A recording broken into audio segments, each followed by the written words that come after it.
Hello all, welcome to my channel. ఈరోజు tasty healthy recipe కాబోలి శనగలతో curry. తెల్ల శనగలని కూడా అంటారు కదా.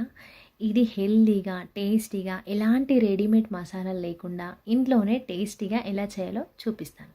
దీనికోసం నైట్ అంతా నానబెట్టుకున్నాను నేను శనగల్ని. ఇప్పుడు ఈ నీళ్ళని తీసేసి కుక్కర్లో వేసి శనగలు మునిగే వరకు వాటర్ వేసుకోండి. ఇప్పుడు ఇందులో మసాలాలు 3 లవంగాలు, 1 ఇలాచి, ఇంచు దాల్చిన చెక్క, కొంచెం స్టార్ పువ్వు, 1 నల్ల యాలక వేసుకోండి. నల్ల యాలక టేస్ట్ చాలా బాగుంటుంది, మిస్ అవ్వకుండా వేసుకోండి. ఇప్పుడు ఇందులో కొంచెం పసుపు, కొంచెం నూనె వేసి 3-4 విజిల్స్ వచ్చే వరకు ఉడికించుకోవాలి. నానబెట్టిన కాబట్టి శనగలు తొందరగా ఉడుకుతాయని గుర్తుంచుకోండి.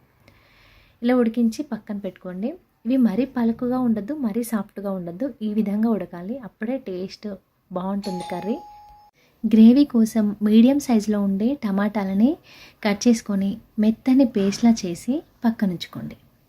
ఇప్పుడు స్టవ్ పైన ఒక గిన్నెను పెట్టి వేడెక్కిన తర్వాత 1 స్పూన్ నెయ్యి, తగినంత ఆయిల్ యాడ్ చేసుకోండి. ఇవి వేడెక్కిన తర్వాత మసాలాలు, ఇంచు దాల్చిన చెక్క, 2 ఇలాచి, 2 లవంగాలు, కొంచెం స్టార్ పువ్వు, కొంచెం సాజీరా వేసుకొని ఇవి ఫ్రై అవ్వాలి. ఇలా కొంచెం ఫ్రై అయిన తర్వాత ఇందులో ఇలా నిలువుగా కట్ చేసుకున్న 3 పచ్చిమిర్చి వేసుకోండి. ఇప్పుడు మీడియం సైజులో ఉండే 1 ఉల్లిపాయను ఇలా సన్నగా కట్ చేసుకొని వేసుకోండి. ఏ కర్రీలో అయినా ఉల్లిపాయలు సన్నగా కట్ చేసుకొని వేసుకుంటే టేస్ట్ చాలా బాగుంటుంది. ఒకసారి ట్రై చేసి చూడండి. ఇలా బ్రౌన్ కలర్ వచ్చిన తర్వాత ఇందులో అల్లం వెల్లుల్లి పేస్ట్ వేసుకోండి. 1 స్పూన్ వేసుకొని మంట లో ఫ్లేమ్లో పెట్టుకొని పచ్చివాసన పోయే వరకు ఫ్రై చేసుకోవాలి. ఇలా కొంచెం ఫ్రై అయిన తర్వాత ఇందులో 1 స్పూన్ కొత్తిమీర వేసుకోండి. ఇలా కొత్తిమీర ఫ్రై అయితే టేస్ట్ చాలా బాగుంటుంది. ఇది కొంచెం ఫ్రై అయితే సరిపోతుంది.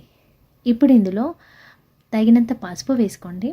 మనం ముందుగా శనగల్లో పసుపు వేసుకొని ఉడికించాం కదా, చూసుకొని అడ్జస్ట్ చేసుకోండి. ఇలా కొంచెం ఫ్రై అయితే సరిపోతుంది. ఇప్పుడు ఇందులో మనం ముందుగా గ్రైండ్ చేసి పెట్టుకున్న టమాటా పేస్ట్ని వేసుకోవాలి. ఈ టమాటా పేస్ట్ని వేసుకొని కొంచెం ఉప్పు కూడా వేసుకోవాలి. వేసుకుంటే తొందరగా టమాటాలో ఉండే వాటర్ వచ్చి పచ్చివాసన పోయే వరకు ఇది మంట మీడియం టు లో ఫ్లేమ్లోనే ఉడికించుకోవాలి. ఈ టమాటా పచ్చివాసన పోతేనే కర్రీ టేస్ట్ బాగుంటుంది. ఇలా మూత పెట్టి ఆయిల్ సపరేట్ అయ్యే వరకు ఉడికించుకోండి. ఇలా ఆయిల్ సపరేట్ అయిందంటే టమాటాలో ఉన్న పచ్చివాసన పోయినట్టే. ఇప్పుడు ఇందులో మీ కారానికి తగ్గట్టుగా కారం పొడి వేసుకోండి. ఇలా వేసి మంట లో ఫ్లేమ్లో పెట్టుకొని కారం మాడిపోకుండా ఫ్రై చేసుకోవాలి 1 2 నిమిషాలు. ఇలా ఫ్రై అయిన తర్వాత ఇప్పుడు ఇందులో మనం ముందుగా ఉడికించాం కదా శనగలు, ఇవి నీళ్ళతో పాటుగా వేసుకోవాలి. అప్పుడే టేస్ట్ బాగుంటుంది కర్రీ. ఈ వాటర్లో మనం మసాలాలు వేసి ఉడికించాం కాబట్టి ఆ వాటర్ వేస్తే టేస్ట్ చాలా బాగుంటుంది. ఇవి వేసి మూత పెట్టి మంట మీడియం టు లో ఫ్లేమ్లో పెట్టుకొని ఉడికించుకోవాలి. ఇలా మధ్య మధ్యలో కలుపుతూ ఆయిల్ సపరేట్ అయ్యే వరకు బాగా ఉడికించుకోవాలి. ఇలా ఆయిల్ సపరేట్ అయిందంటే ఇంకా కర్రీ రెడీ అయిపోయినట్టు. మనం ఆల్రెడీ మసాలాలు వేసాం కాబట్టి మనం ఎలాంటి మసాలా పొడి లేకున్నా కర్రీ టేస్ట్ చాలా బాగుంటుంది. ఇది సింపుల్గా టేస్టీగా ఇంట్లో హెల్దీగా చేసేసుకోవచ్చు. మీకు నచ్చిందా ఈ రెసిపీ? నచ్చితే తప్పకుండా ఒకసారి ట్రై చేయండి. మీకు ఎలా వచ్చిందో నాకు కామెంట్ సెక్షన్లో చెప్పండి. ఫైనల్గా కొత్తిమీర వేసి దింపేసుకోవడమే. ఇది బగారా రైస్లోకి, చపాతీలోకి చాలా బాగుంటుంది. తప్పకుండా ట్రై చేయండి. మీకు కనుక ఈ రెసిపీ నచ్చితే వీడియో లైక్ చేసి మరిన్ని వీడియోస్ కోసం ఛానల్ని సబ్స్క్రైబ్ చేసుకోవడం మర్చిపోవద్దు.